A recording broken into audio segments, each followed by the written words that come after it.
सर्वप्रथम महाकारुणिक विश्वदीप, शिक्षकों के शिक्षक, गुरुओं के गुरु,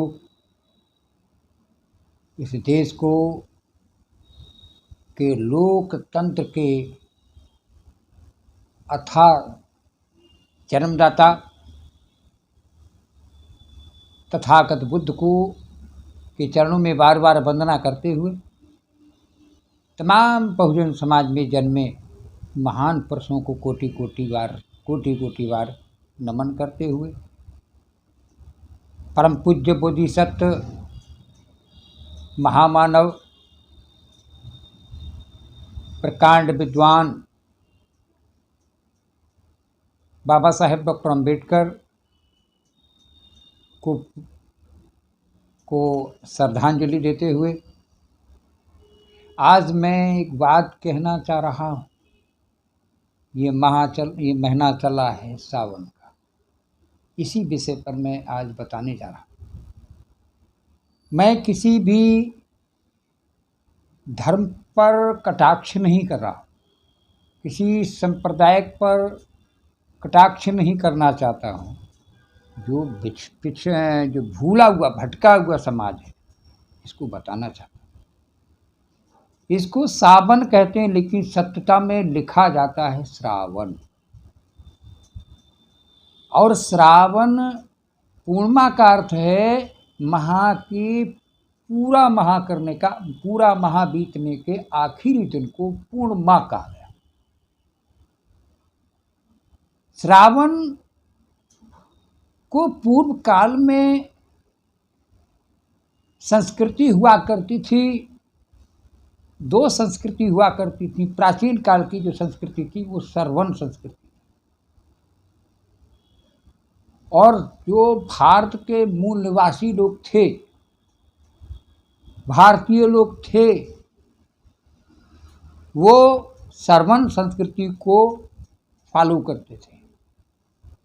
श्रवण संस्कृति न्यायिक, बंधुत्व और भाईचारा का प्रतीक थी। श्रवण संस्कृति को फॉलो करने वाले प्रज्ञावान, शीलवान, करुणावान थे। श्रवण संस्कृति जब तक रही तब तक यहाँ न्याय, बंधुत्व, भाईचारा का, मानवता को कई मजबूती थी। श्रवण संस्कृति के लोग इस माह की आखिरी दिन को, जिसको पूर्णमासी कहते हैं, यहाँ पूर्णमासी के दिन महापर्व मनाते थे, और उस पर्व का नाम था श्रवण संस्कृति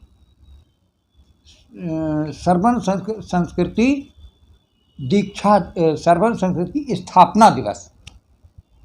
श्रवण संस्कृति स्थापना दिवस के रूप में ये महापर्व मनाते थे, त्योहार नहीं। त्योहार का अर्थ बहुत गलत है। त्योहार का मतलब त्यों मानी तेरी और हार मानी पराजय।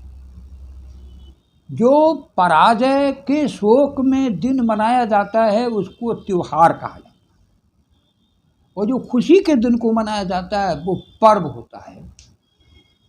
तो भारतीय मूल निवासी इस पूर्णिमा के लिए श्रवण संस्कृति स्थापना दिवस के रूप में इस पर्व को मनाते थे। लेकिन कुछ दिन के बाद ब्राह्मण संस्कृति के लोग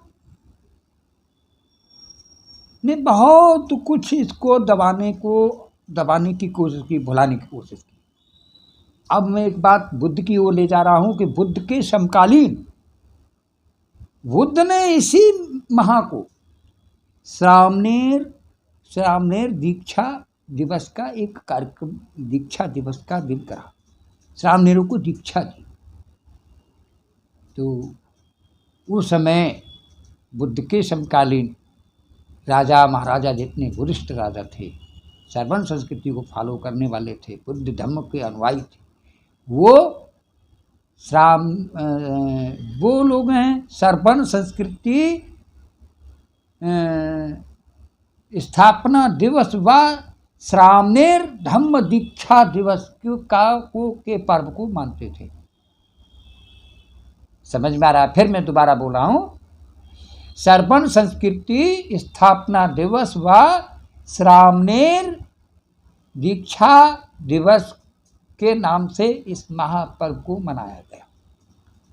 लेकिन कुछ चंद चालाक लोग थे जिनकी मानसिकता में खोट थी, जो लोग न्याय को, बंधुता को, भाईचारा को कुचलने की काम कर रहे थे, उनके पेट में जब मरोड़ हुआ, मैं किसी धर्म की आलोचना नहीं कर रहा हूँ, उन लोगों ने इस समाज को, अनपढ़ समाज को भटका दिया और भटकाने के बाद में उसको क्या कह दिया, सावन की पूर्णिमा पर भाई बहन का प्यार दिखा दिया, रक्षाबंधन। मैं कहना चाहता हूँ, आप रक्षाबंधन की बात करते हैं, भाई बहन के प्यार की बात करते हैं। एक दिन बहन भाई को राखी बांधकर प्यार जता देती है, और वही भाई कितनी बहनों का बलात्कार होता है और शक्ल देखता रहता है, आवाज़ नहीं उठा पाता है। तो एक दिन के प्यार जताने से किसी का भला नहीं होता। उसकी जगह पर यदि भारत के जितने भी भाई हैं, सभी बहनों के भाई ये कसम खाएं कि हम प्रज्ञाशील समाधि के सतपथ पर चलेंगे, बुद्ध के पंचशील के आधार पर चलेंगे, बुद्ध के 3 शरण के आधार पर चलना शुरू कर दें, तो मैं ये वायदा करता हूँ, मैं आपको भरोसा दिलाता हूँ कि आप इस देश में कभी भी किसी महिला के साथ में इज्जत से खिलवाड़ नहीं हो पाएगा। क्यों कि बुद्ध के पंचशील में एक शील ऐसा है जिसको कहते हैं कामेश मिथ्याचारा बेरमणी शिक्षा। सभी भाई इस शील का ही पालन कर ले तो बहनों के मान सम्मान पर ठेस नहीं पहुंचेगी। तो मैं इसी बात को ध्यान में रखते हुए सबके जीवन की मंगल कामनाएं करता हूँ। और श्रावणेर जो सरबन संस्कृति के बारे में फिर बता रहा हूँ थोड़ा सा। सरबन संस्कृति स्थापना दिवस व श्रावणेर धम्म दीक्षा दिवस का जो कार्यक्रम बुद्ध के समकालीन था, हमें उसी के अपने पर्व को इसी पर मनाना चाहिए और बुद्ध के शील का पालन करना चाहिए। बाबा साहेब की 22 प्रतिज्ञाओं को अपने अंदर डालना चाहिए, समझना चाहिए। हमें वैज्ञानिक बनना चाहिए, हमें परंपरागति नहीं बनना चाहिए। इन्हीं शब्दों के साथ में सबके जीवन की मंगल कामनाएं करता हूँ। सभी का मंगल हो, सभी का कल्याण हो, संविधान अमर रहे, लोकतंत्र के हित में काम हो। साधु साधु साधु।